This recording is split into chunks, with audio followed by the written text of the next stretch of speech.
weapons-grade Predator.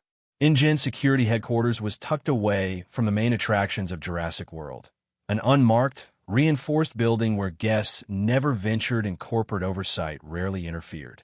Inside, the air was thick with the scent of coffee and gun oil, the low hum of security feeds filling the space.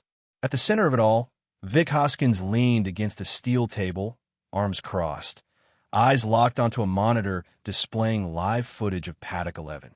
The image showed nothing but dense jungle, but Hoskins knew better. Something was in there. Something special. Behind him, one of his InGen security officers, Craig Daniels, stood with a tablet in hand, scrolling through classified reports on the Indominus Rex. He was younger than Hoskins, built like a soldier, but with the careful precision of a man who understood caution. Daniels cleared his throat. So, this is the new asset everyone's whispering about. Hoskins smirked. Not just any asset, Daniels. The future. Daniels frowned, still reading the specs. T-Rex base, genome, cuttlefish DNA, tree frog adaptations. His voice grew more uncertain. Sir, this thing's not a dinosaur. It's a weapon, Hoskins interrupted. His tone wasn't casual, it was confident.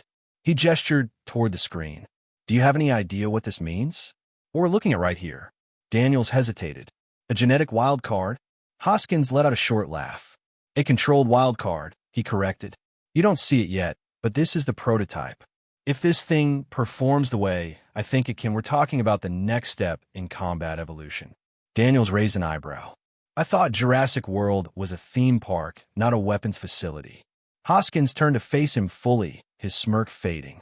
Let me tell you something, Daniels. This park? It's just phase 1. All this family fun nonsense is Hammond's dream, not InGen's. The real value here? It's military applications. We're not just talking about putting dinosaurs in zoos anymore. He tapped the tablet screen, scrolling through internal reports. Imagine deploying one of these into a conflict zone. Hoskins continued, voice low, deliberate. An apex predator built for adaptability. Smarter than any other animal on the planet, capable of stealth, problem-solving.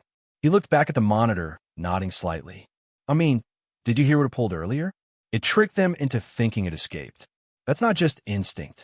That's strategy. Daniels shifted uneasily. With all due respect, sir, that doesn't sound like something we can control.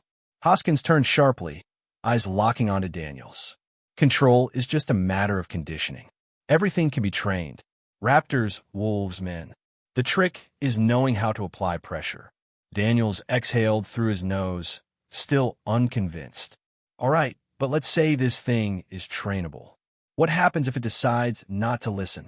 Hoskins didn't hesitate. Then we build a better one. For a moment, neither man spoke. The monitor flickered, switching to another angle. Infrared tracking from the paddock. The Indominus was still there, its implant blinking in the center of the screen. Daniels finally spoke.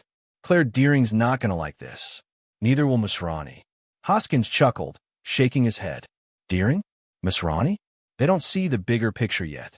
They're too busy worrying about tourists and ticket sales. He glanced back at the screen, a glint of anticipation in his eye. But give it time. They'll come around. Daniels crossed his arms. And if they don't?